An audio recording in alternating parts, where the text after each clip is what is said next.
You solemnly swear or affirm If nothing else, the acting director of U.S. National Intelligence today highlighted the obvious for those now trying to impeach Donald Trump. Chairman, the horse has left the barn. You have all of the information. Indeed, in a surprise, moments earlier, the White House had released the whistleblower report that began all of this. It details a series of direct and indirect communications between Donald Trump and Ukraine's President Volodymyr Zelensky, with Trump pressing Zelensky to dig up dirt on Trump rival Joe Biden earlier this year. It cites multiple unnamed officials. As the report put it, the president abused his office for personal gain. It's hard to imagine a more serious set of allegations than those contained in the complaint. Says the document, Attorney General Bill Barr was involved, and it calls Trump lawyer Rudy Giuliani a central figure. Stunningly, it also implies a White House cover-up, saying records of what was deemed a routine call were, strangely, put in a hyper-secure computer system, calling it a lockdown, adding, it's not the first time this White House has done that for purely political reasons. It's another witch hunt. Here we go again. Trump slammed Democrats for all of it. But it's what he said privately today that's raised serious concerns. Leaked to the LA Times, it's Trump with U.S. staff at the UN linking whoever spoke out with treason. I want to know who's the person that gave the whistleblower, who's the person that gave the whistleblower the information? Because that's close to a spy. You know what we used to do in the old days when we were smart, right? The spies and treason. Right? We used to handle it a little differently than we do now. In that recording, Trump did not mention that the penalty in the U.S. for treason is death. The whistleblower, meanwhile, for the record, still wants to speak before Congress. Paul Hunter, CBC News, Washington. All right, for some analysis, let's bring in David Frum, staff writer with The Atlantic. Okay, how clear is the case for impeachment when it comes to this particular scandal involving Ukraine?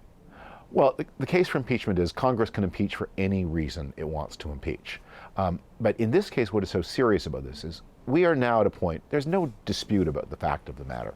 When people say that the whistleblower had secondhand information, at this point we actually have a summary of the call. We know that the whistleblower got it exactly right.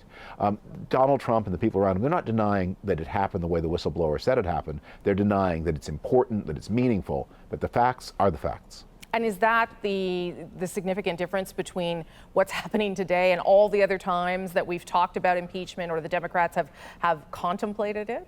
Well, what has happened in the past is the rollout of the facts has been very slow. There's a rumor. It's denied. The denials are lies, but it takes a long time to put together exactly what happened. By the time people figure out what happened, everyone still gets used to it. The shock has passed. We're in a moment where the facts were agreed almost instantly and the shock is there. And the other thing that makes this difference is this is about national security. There is a shooting war going on in Ukraine. Hundreds of people have been killed. Thousands have been made refugees. Tens of thousands have been made refugees.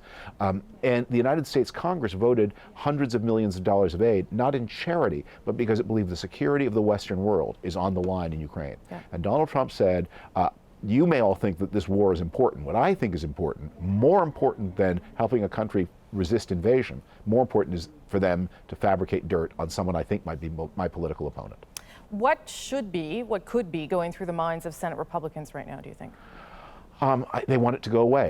There was a reporter who stopped 7 Republican senators, and 7 out of 7 said they hadn't even read the whistleblower complaint, which is only about 5 pages long. Yeah. They don't want to know. There's a Russian saying, the less you know, the better you sleep. That seems to be the way a lot of Republican senators are approaching this. And for Donald Trump, this is, I don't know, how does he handle this over the course of until the next election, I guess? Well, he's had a kind of psychic collapse. You saw that at the UN, where he just seemed to be unbelievably demoralized. He's going to handle it by bluster and hoping that he can hold together enough senators. Remember, it takes 67 to remove him, yep. And it's almost impossible to see how anybody gets that 67 number. But the thing that they're not thinking enough about is, yeah, it's 67 to remove, but it's 51 senators to take control of the trial. Because the trial is by the rules of the trial are by majority vote, even if the ultimate outcome is by 2/3. Okay, David Frum, thanks for your time. I appreciate it, sir. Thank you.